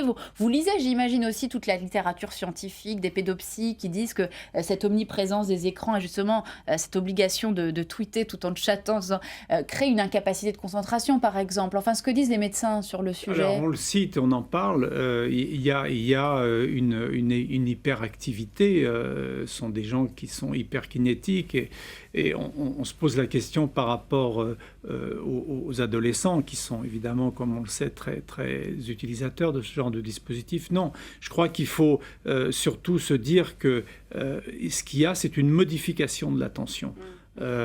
C'est-à-dire que là où auparavant on faisait une plongée verticale et où on s'enfermait dans un ouvrage pour aller jusqu'au fond, puis ensuite remonter à la surface, aujourd'hui on fait une recherche, on parcourt beaucoup plus d'ouvrages, on le fait de façon horizontale. Est-ce que c'est plus pauvre? Je ne le crois pas. Est-ce que c'est différent? Certainement. La démarche intellectuelle est différente. Il y a un autre point qui est important, c'est effectivement qu'on est tout le temps interrompu. Et les sonneries, les messages, les alertes, et je suis certain que vous-même vous en avez et vous vivez avec cela. Je suis la première à être complètement addicte, je l'assume pleinement. Donc la gestion de ce genre d'alerte est une gestion qui est plus émotionnelle que rationnelle. Donc là aussi, il y a un changement fort et les spécialistes l'ont vous décrivez, décrit. je vous cite, la jouissance, vous parlez de jouissance de ces internautes qui constatent qu'on les suit, qu'on les retweet, qu'on commente leurs posts, qu'on les tag, qu'on les troll. Et vous citez même un psychanalyste californien qui a analysé que lorsque nous tweetons, nous avons des bouffées de dopamine et d'autres substances neurochimiques qui nous rendent excités. C'est pas un univers de sadomaso, les gens qui sont connectés. C'est un univers de gens qui trouvent de très réelles satisfactions et un très réel enrichissement. On va parler de jouissance, c'est quand même pas un terme complètement neutre. Je pense qu'il y a quand même un plaisir de la rencontre, il y a un plaisir de la satisfaction de la solution des problèmes que l'on pose. Ce sont des outils neufs, mais ce ne sont pas des outils qui nous sont hostiles, ce sont des outils qui nous facilitent la vie, même s'ils la modifient profondément. Même si, je vous embête, mais vous semblez aussi nous décrire ce qui peut relever du narcissisme ou de l'égocentrisme de cette nouvelle société numérique. Alors là, cette fois, vous citez l'écrivain David Shield. Alors peut-être que vous ne reprenez pas à votre compte ce qu'il écrit. Il est gratifiant d'être cet internaute qui partage ceci, qui commande cela, qui a vu autre chose encore et qui, au total, s'associe à des contenus numériques pour réaliser des millions de petites publicités pour lui. Le show numérique est mené en permanence sur chaque page. Mais regardez comment les gens se définissent sur Internet. Vous allez sur la page personnelle de quelqu'un, il ne vous dit pas « je m'appelle » prénom et nom, il dit moi je suis le genre de personne qui aime cette musique, qui raffole de cette vidéo, qui a tels amis et je vous montre les photos. Donc en fait cette personne se définit par une projection externe vers des contenus, des personnes, des actions, des groupes. C'est évidemment un réseau qui est social. Donc cette dimension sociale, effectivement il y a une solitude, on est seul face à l'écran. Quand on touche avec le doigt l'écran tactile, il y a notre doigt et aucun autre qui remplissent cette fonction, mais c'est dans une dimension sociale et de partage. En tout cas, vous l'aurez bien compris, c'est un sujet qu'on n'épuise pas en quelques minutes sur un plateau de télévision. Il faut impérativement lire ce livre totalement passionnant, La condition numérique, Jean-François Fogel avec Bruno Patino. Merci beaucoup d'être venu nous en parler. C'est publié chez Grasset. Il ne faut pas oublier de le préciser. Si vous aimez les essais, si vous êtes grand lecteur de livres politiques, géopolitiques, économiques, foncez bien sûr le 6 avril prochain à l'Assemblée nationale pour la grande journée du prix du livre politique. C'est l'autre salon du livre, sauf qu'on n'y parle pas du tout des romans. Et nous, justement, on a voulu faire le point sur ces essais qui se sont fait remarquer, qui cartonnent en librairie ces 6 derniers mois. Que révèlent-ils tout simplement sur notre rapport à la vie de la cité? En clair, c'est un peu « dis-moi ce que tu lis, je te dirai quel citoyen tu es ». Et c'est un reportage signé Hélène Singier.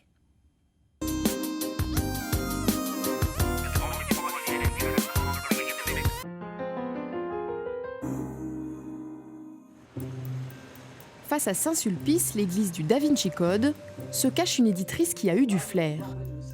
Pour Muriel Beyer, un livre politique a du succès s'il atteint 15 000 ventes. Or, le récit de Camille Pascal, une ancienne plume de Nicolas Sarkozy qu'elle a publié, s'est vendu 3 fois plus. Je m'attendais à ce que ce livre marche bien parce que les livres politiques qui racontent des coulisses, ça marche toujours. Mais pas autant parce qu'on est à plus de 50 000. Et Camille Pascal n'était pas très connu quand même, il était connu de notre milieu mais pas du public. Au-delà du récit, drôle et théâtralisé, c'est surtout l'ancien président qui attire les lecteurs. Il est clair que tout ce qui tourne autour du quinquennat de Nicolas Sarkozy et de la personnalité de Nicolas Sarkozy intéresse parce que c'est un personnage qui fascine les gens, en bien ou en mal. Mais voilà. Vous avez d'autres personnages qui sont certes très importants, mais franchement, leur vie, on s'en fout. Raconter la face cachée du quinquennat a également réussi à Henri Guénaud et à Marie de Gand, 2 autres plumes de Sarkozy, mais aussi à Bruno Le Maire, ancien ministre de l'Agriculture. Ces jours de pouvoir, publiés chez Gallimard, ont caracolé pendant des semaines en tête de vente des essais. Tiens, regarde. Merci. Ah bah elle est bien, hein? Elle est belle. Pour l'éditeur du ministre écrivain, les Français veulent lire des récits intimes de la politique plutôt que des essais impersonnels. Il ne s'interdit pas d'avoir une opinion, il ne s'interdit pas de se montrer parfois un peu faible, il ne s'interdit pas de parler de Nicolas Sarkozy, de parler des gestes et des mimiques de Nicolas Sarkozy. Ce genre de récit permet de souffler. Dans une année sans élection comme celle de 2013, les auteurs et les lecteurs prennent du recul, surtout après la frénésie Sarkozy. Il s'est passé quelque chose pendant ces 5 années, on ne sait pas trop quoi au fond, mais aujourd'hui, on a besoin d'écrire dessus pour refiltrer, ressaisir cet événement et en comprendre l'essence et comprendre là où les lignes ont bougé. Les lecteurs ont également adoré l'Homo economicus de Daniel Cohen, resté parmi les meilleures ventes pendant 6 mois. Pour le journaliste Philippe Alexandre, tout s'explique par un besoin de décryptage. Le livre de Daniel Cohen marche très bien parce que Daniel Cohen a un talent de pédagogue de l'économie qui est tout à fait remarquable. L'économie, c'est quelque chose qui inquiète, qui trouble et qui reste formidablement mystérieux pour l'ensemble des Français. Et la gauche dans tout ça, elle gouverne, donc écrit moins. Quelques francs-tireurs viennent tout de même d'être publiés. Reste à savoir s'ils fascineront autant que l'ancien président ou que les mystères de l'économie.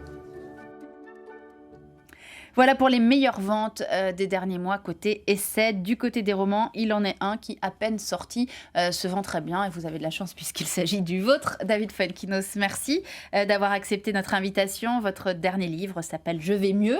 C'est publié chez Gallimard. Alors on se souvient très bien du précédent, La délicatesse, qui a été d'ailleurs adapté par vos soins au cinéma. Aujourd'hui, avec ce livre, vous revenez avec un héros totalement normal, c'est très à la mode, me direz-vous. Il a la cinquantaine, il a un bon job dans une entreprise, il a une femme, 2 enfants qui viennent de quitter le foyer, plein d'amis, une vie sociale et soudain, un mal de dos terrible, le mal du siècle évidemment, ont déjà dit tous les commentateurs. Alors votre héros pense d'abord que cette douleur cache une maladie très grave, il est un tout petit peu hypocondriaque.